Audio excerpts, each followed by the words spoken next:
Hey, welcome to episode number 55 of the Brave Widow Show. Today we talk with Jenna Wilson, and I'm going to introduce her in just a second, but I want to mention a couple of things that she talks about. One is that she used certain types of behaviors to numb herself during the grieving process the first couple of years. And two is that she felt very isolated and alone. Not that she didn't have people around her, but that she wasn't surrounded by other widows who truly understand in their own way what her journey meant, what her loss meant, and how this had changed and impacted her. So I want to encourage you that if you are isolated and alone, if you don't have a community, you don't have a support group, you don't have people around you who really get and understand what you're going through, then I would love for you to come join the Brave Widow membership community and find your tribe of people. Find other amazing widows to connect with, to talk with. We have live events that happen multiple times a month. We get on calls and talk with each other. We laugh, we cry, we do all kinds of stuff. It's really a great community of women and widows who want to support each other, encourage each other, and be there whenever you need a listening ear. So don't go through your grief and healing journey alone. Find a good community. And if you haven't found one or you're looking for a place to call home, I would love for you to come and check out the Brave Widow community. You can find it at bravewidow.com/join, JOIN. All right, let me introduce you to Jenna. Jenna Wilson was working as a licensed midwife in Southern California when her husband of just a year and a half died on impact when the powered hang glider he flied crashed for unknown reasons. Jenna experienced acute shock and grief as she navigated this loss in the context of also being a new mother. Just days after the accident, she experienced several incredible synchronicities that felt like spiritual communication. Since then, Jenna has trained with teachers and guides to deepen her connection with the spirit realm. She now works with widows as well as new families to understand their soul journey, free themselves from fear and unhealthy habits, and make the most of the time we have here. Jenna has a beautiful spirit and presence, and I just know you're going to enjoy our conversation as much as I did.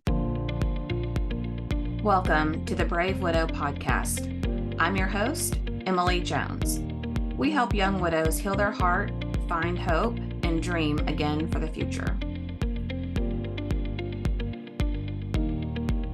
Hey, everybody, welcome back to another episode of the Brave Widow Show. Today, I have a special guest, Jenna Wilson, and I'm excited for you to hear from her and the insights that she's going to share. So, Jenna, thank you so much for coming on the show today and welcome. Thank you. Thank you for having me. Absolutely. I know our audience is going to be curious about you. So, if you don't mind, if you would share some of your background and what it is that you do, then we can walk through your story and see what you have to share today. Absolutely. Hi, welcome everybody. My heart is with all the listeners. I think most of us are here probably because of loss and just taking a moment to connect with everyone's unique story in that way. But I found myself widowed with a 15-month-old. I was working as a midwife at the time in 16. I was literally working as a midwife at a birth when my husband was flying an aircraft called a powered hang glider, and it was actually his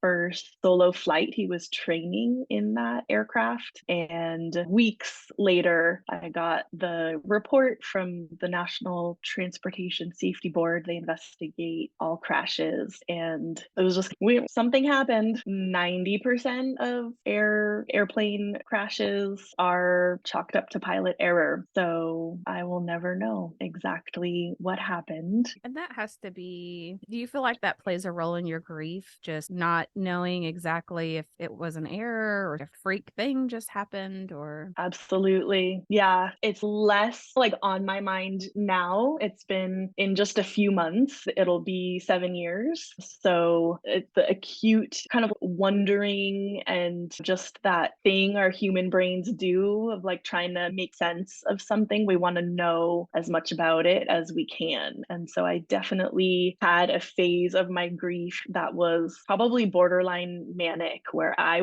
was doing my own investigation. There was these springs on the plane that break frequently, and I knew that he was like trying to get a spring replaced, and I had a broken one, and I was literally like trying to find out, did he go to Ace Hardware and buy one? And definitely had a big phase of trying to figure things out. There was also some people involved in building the plane and kind of training my husband that I at first we were all in the grief together, and these people were friends of my husband. And then there was a phase of they did something wrong, they're the bad guy, but nothing came from the investigation as far as there being an error in the way the plane was put together or anything like that. I was actually hoping for that. Again, the reason I can put it in this little compartment and understand it in this way. And I didn't get that. Yeah, I know there are some widows out there that really struggle with understanding exactly what happened, or maybe it was a hit and run, or maybe something else. That I think it helps for them to hear someone else that has had that as part of their journey and part of their struggle. But so you have a 15-month-old, you're in the middle of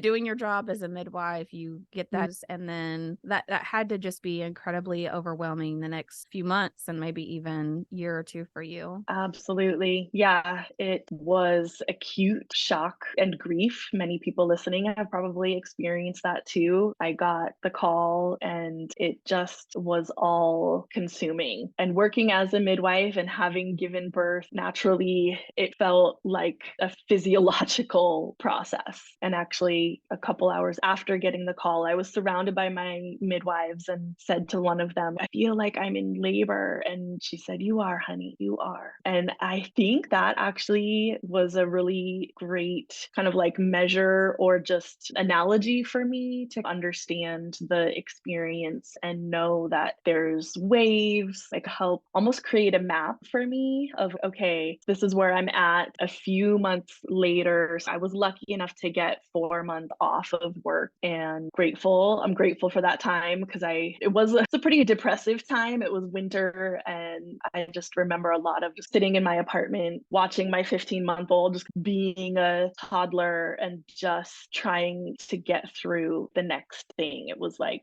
at the very beginning, it was like, okay, what's next? What's right in front of me? And when there wasn't anything scheduled, it was like this anxiety. What do I do with myself? And those long evenings with the toddler at home, just like my sights on bedtime. Okay, when does he go to bed so I can just let go a little bit? I did end up writing a lot. I am, at this point, it's a passive experience of writing a book, but I'm working in waves on writing a book about my experience in those kind of like winter months right after the accident. I wrote and I just got through what was in front of me. And then when I did go back to work, it helped in like keeping things moving, but also a big part of just being with things got compartmentalized, honestly, for years. And I can go into that maybe in a moment. And did you feel like But people were somewhat understanding when maybe you weren't fully engaged or able to focus, or just, I don't know if you found yourself a little apathetic? I hear that a lot from people, like it's just not the same desire anymore. Did you feel like you had good support there? I feel like the people around me understood. Yeah, I maybe could have understood myself even a little better and reached out. Like, I didn't have a lot of fellow widows around me for probably the first 2 years. I found out about a few resources, an organization called Camp Widow, which is really amazing. I actually went to that event probably 2 or 3 years after, and it was like this whole new world. Oh, other people who really understand. Because I had people around me who's like, oh yeah, Jenna's going through that thing, but they hadn't gone through it. And so the understanding was surface level. It was like compassion, but it wasn't true like sympathy and understanding. And I do wish that I had been able to weave in some more resources like that. Maybe even have found your podcast at that point. But that was also just, I think, kind of part of my personal process is going within and in processing internally. That's just something I think I tend to do. And again, just noticing the phases of that. Oh, and what I want to to say about the going back to work phase of that grief, because it was 4 months after the accident. I went back to work. I love my work. It was so fulfilling and rewarding. And also, excuse me, in itself, a grief trigger because it's these new families and like just in the like excitement and glow of welcoming a baby and these beautiful couples that I was working with. And I call that phase of my grief the where's my epidural phase. Because again, midwife brain, just really relating to the birth process as like that map. And that was probably the hardest part for me because it was raw, but just so physical discomfort. I remember feeling just like I just wanted to get out of my skin. And I did end up resorting to drinking wine quite a bit. Never interfered with work. I felt very, ethical in that way. But it went on. It was like 2 glasses most days of the week, which for a lot of people isn't considered that much. It stagnated things for me. One of my goals with my grief was to like keep things moving. That's what the writing was instrumental in for me, was just to like keep it moving. And I think in the big picture, I have done that, but there have been these phases where it's just not a lot of kind of like full body processing or moving. And the wine for me was like a tool of numbing and coping, but created some nation there. Yeah, I love that you are open enough to share that, because what I try to help people with is understanding that there are certain things that we do sometimes to distract from grief or to numb ourselves or suppress those emotions. But when you do that over the long term, those emotions and feelings that you suppress will manifest physically. So you talked about having physical pain and probably aches and discomfort. And I think that's such a wonderful example of how that happens and how easy it is. On the flip side, your writing, that was a wonderful thing for you to do and probably one of the most healing things that you could do. But I imagine those first couple of years were super lonely, especially until you started to find other widows and connect with other people and feel like, oh, okay, I'm not the only one this has happened to. And hopefully it gave you some sort of hope or ability to think that there might be a future for you again. But how long was it before you really started to feel that way? Okay, maybe my life isn't over and maybe I can figure a way out of this just despair. I love that you asked that question because the true answer might blow some people away. And so I'm going to give like the kind of like pinpoint answer, and then I'm going to zoom out to the bigger picture too. But honestly, it was several hours after receiving the call. So I received the call. I was scooped up from work by friends. They actually took me to the coroner's office because I needed like official report. I couldn't just take it at a friend's word. And so there was this whole process that afternoon into the evening of just integrating the news, being surrounded by my like work community, friends and family. And then when I finally did get home and to my son that night, I remember laying in bed. Sleep was like nowhere to be seen, just like the nervous system. And I was wired and probably crying at some point, but like maybe even beyond crying. And I remember just laying there in the dark and feeling like almost Matt was my late husband, almost feeling like Matt was telling me, you are going to meet somebody and it's going to be amazing. So that came through really clear, really quickly. And I felt it to be true. And almost 7 years later, I'm still waiting, not waiting, but I haven't gotten there yet. I have done some dating and definitely have felt kind of phases of my heart open and closed. But I think because I received that message so clearly and so early, it's been a thread of coping. In the darkest moments, I remember that and I've felt that with me the whole time. And so that has been a lifeline, like almost that life ring of like, and it's just, okay, it's just something to grab onto just enough to like move me forward to the next place where I feel like I can stand up and move. Yeah. And that I could see where over time that would feel very comforting. When you first felt that message from him, was your first thought like, no, I don't want anyone else? Or were you thinking, like, Absolutely. okay, it's going to be okay. It's going to be okay? It was a mixture of both for sure. Yeah, Yeah. I've definitely, there's It wasn't just like, okay, great, thanks, Matt. Sounds good. Message received. Let's move on. It wasn't that by any means. But again, it's been like an undertone. But the irreplaceability of who he was is still true. And yeah, just the unique constant connection that we had. We were only together for 3 years,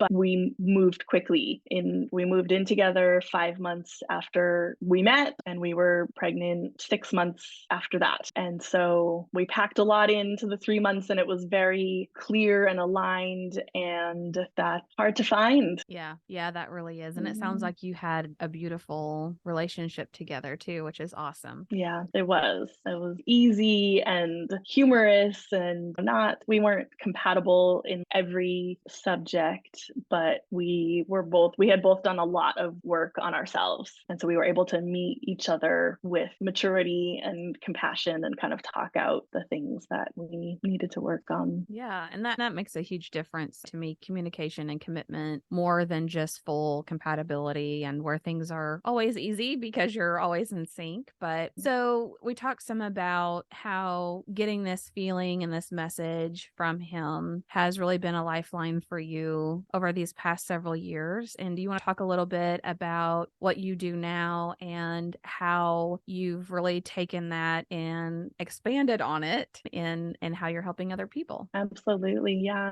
So my like background and just personality, I think, is really growth focused, like growth mind. And I have done some work with teachers and done some training in almost like intuitive coaching and really understanding people in having like a soul purpose in life. And I really shy away from oh, everything happens for a reason, because nobody wants to hear that when in Right. really any stage of grief. So it's not that I focus on, but it's more like, what is the opportunity in front of us? What are we being called to learn or grow into? There are choices in how we respond to the things that happen in our lives, and everyone makes the choice that they feel is available to them. And sometimes that's severe alcoholism, or excuse me, choices that may be challenging and create more challenges in life. And my goal is to work with people, and even if it's just little, I have a business coach that calls it like needle point shift. So even if it's just micro changes of, for me, one thing is, instead of waking up first thing scrolling social media, it's like being a little more mindful in those first few moments of waking up and just tuning into my day. And okay, welcome day. How can I make the most of this day? What's my main kind of intention or goal or purpose of this day? So that's like on the micro, and then zooming out into the macro, helping people understand their experiences and making the most of it is one way to say it. Just really understanding and creating compassion for themselves, for the people in their lives. Loss and grief can potentially bring out the worst in people. And I hear stories of even complicated relationships with spouses. I had a little bit of that. I had a lot of that with my dad, who actually just passed a month ago. And so experiencing another type of loss and seeing how it's different but similar, and just so much comes up in these relationships. And then with people, and like the people in their lives around them, and how the people close to us respond to their own grief and to our grief. So my goal is to really create like a sacred space around people where they can be fully embodied in their experience, have some kind of healthy separation from other people's experiences around them, and have that movement and spaciousness and healthy expression of what they're feeling, so that they can move forward in life. And still, one of my kind of like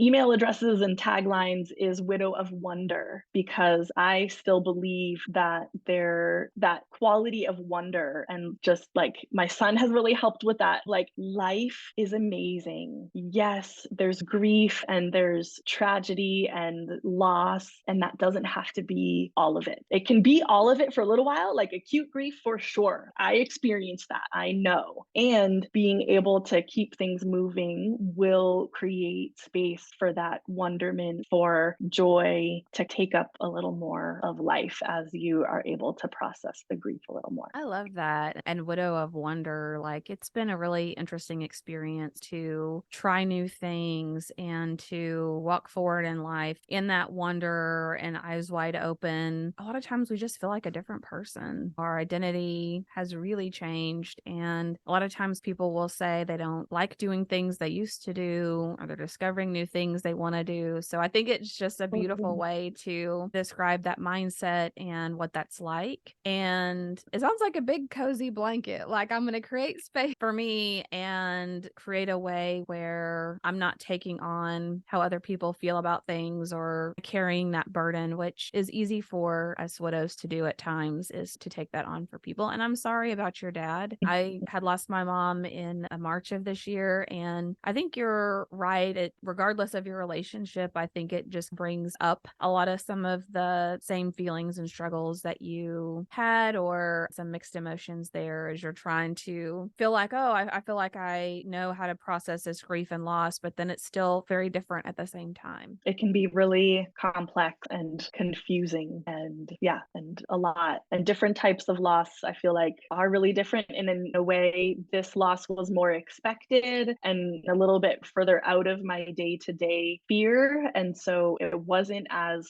acute. When I lost my husband, that was like all I could do, and it was okay. It was like expected and anticipated that I wasn't going to be cooking. And I'm grateful to have had people around me. My dad actually was living on the same property as me and just stepped right in and washed all my dishes. And because it was so acute, I felt like I even had more space to just do it. And then with this type of loss, it's been more in the background, which has actually been harder because it's been a little more subtle and like, why did I just binge watch these shows for hours? I should have been doing blah, blah, blah. And like, oh, I'm processing, and that kind of numbing or just like the grief, it's like there in the background, but not as, hey, you have to feel this now. So I think there's pros and cons to both. But for me, I think just my personality, I'm a little bit of an extreme, I think, of, yeah, let's just do it. And then we'll move on and do something else. And so to just have it be niggling in the background has been a little bit more challenging. But I think because of just being in it for so long and familiar with grief, I've been able to recognize it and be like, oh yeah, okay, let's take a bath and actually cry. Yeah, I know. And I did do this for a little while, but I know a lot of people will schedule their grief. Maybe you're in a Right. meeting or you're at work and you're like, oh, I'm feeling it well up. I don't want to break down on this podcast. So I'm going to wait until later or another time where I know I'm going to take 15 minutes, put on the sad songs, pull out the pictures, be in my feelings. And then when that 15-20 minutes is up, putting it all back and moving forward. And that has really helped, I think, to allow a little bit of that compartmentalization while at the same time not having the same long-term effects of constantly suppressing it and never, like you said, just like letting it out, facing it head on and processing it. That's the only way to heal, is to process and deal with those things eventually. So Exactly. Yeah. Yeah. I love that idea. It can look a lot of different ways. I can see for me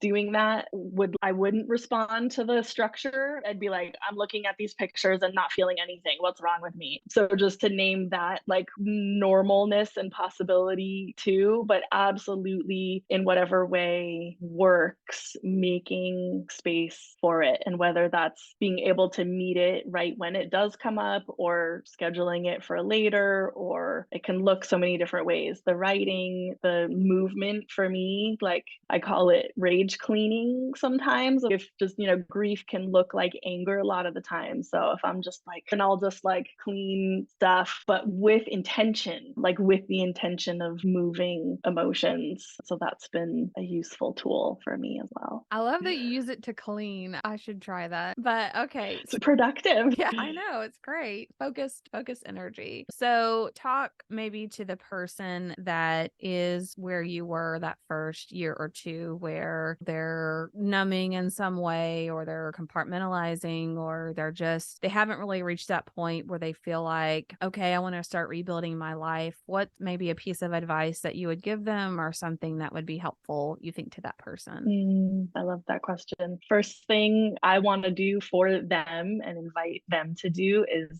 hand on your heart and have so much compassion, because if you could be doing something different, you would be. And sometimes that's the first step. It's a little kind of cliche, but to just fully embody and acknowledge where we are right now oftentimes creates the space and the movement to do something different. And then next, I would say find support, which I know is really hard. It's easier said than done. And it can even be like, I don't know what does that look like? But to each person, just looking around where they are in whatever kind of stuckness you're feeling, or if there's any little shimmer of light in one direction, go there. And sometimes support can look like getting a gym membership. And oh, maybe it's that little accountability. I'm going to sign up for a workout class. But again, it's about movement for me anyway. So where can that little bit of movement come from? Maybe it's enlisting or like enrolling in a meal kit like HelloFresh and Every Plate and all sorts of stuff like that. So because overwhelm is paramount, I think, in a lot of these experiences of I just can't do it all. Yeah. And you don't do. Absolutely. I love that. Who are people that would typically enjoy working with you, or the people that you really try to help, or that you work with? How would someone know that they may be a really good fit to work with you? What would you say? Yeah. So I think I've said it before that someone who's open to the growth mindset and ready to start getting a little bit of traction in that forward movement in their life. And that doesn't have to look any sort of way. As a midwife, I have a decade and a half of experience working with families, like new families of all walks. And so I hold a really safe, non-judgmental space. And my coaching can look like practical tips. And then I also do incorporate a little bit of like intuitive coaching, which can look like just talking about a challenge and tuning into, okay, what is the soul really striving for here? What is this person wanting to really learn in this lifetime? So really being curious, even just a little shred of curiosity of, okay, what is in this for me? How can I start like cultivating that pearl, or like thinking about it like a diamond, like this in this pressure system, what's the diamond that I can mine out of this situation? So that the people that I really love working with and see transformations really simply too. That's what I go for, is simple. We're not trying to do a 180 on life in our first 3 sessions together, because that's not realistic and it can be overwhelming. It's totally possible, but I like to just be really gentle and start with meeting where you're at, and start with safety and compassion, and then start working on, okay, what are maybe some little baby steps that we could start moving forward with. I love that. Well, tell people, we'll put all of the links to everything in the show notes. So people listening, if you're driving or mowing the lawn or doing whatever, don't worry about it. You can go back and find this, but tell everyone the best way to find you or to reach out to you, or if they want to learn more, the best place for them to go. Yeah, so I do have a website. I'm working on my business name. It's right now, it's .com. So agape, a Greek word that my mom told me about, and you might know it actually. I understand it as like God's love for man, like unconditional love for humans. So unconditional love of the heart of each of you. And with that, we then, move forward in life. So .com, most of what's on there is going to be oriented towards new families, because I also am doing doula work and coaching for new families. But there's a button on there where you can book a session with me, as well as the links that you're going to have. So that would be a great place to start, is just book a free breakthrough session with me, and we get to know each other a little bit. We look at like your top challenge, and I really am passionate about, again, starting with those little baby steps. So trying to give you some some practical tips and then just like intuitive understanding of what's happening. So that would be a good place to start. All right, great. Jenna, thank you so much for sharing your story and your insights with us today. I've really enjoyed having you on the show. It's been a pleasure chatting with you. Thank you so much, and much love to all the listeners.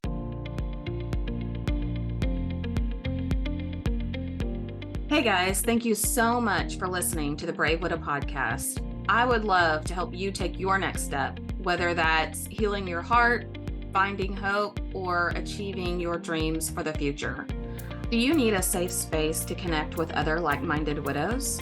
Do you wish you had how-tos for getting through the next steps in your journey, organizing your life, or moving through grief? What about live calls where you get answers to your burning questions? The Brave Widow membership community is just what you need. Inside, you'll find courses to help guide you, a community of other widows to connect with, live coaching and Q&A calls, and small group coaching where you can work on what matters most to you. Learn how to heal your heart, find hope, reclaim joy, and dream again for the future. It is possible. Head on over to bravewidow.com to learn more.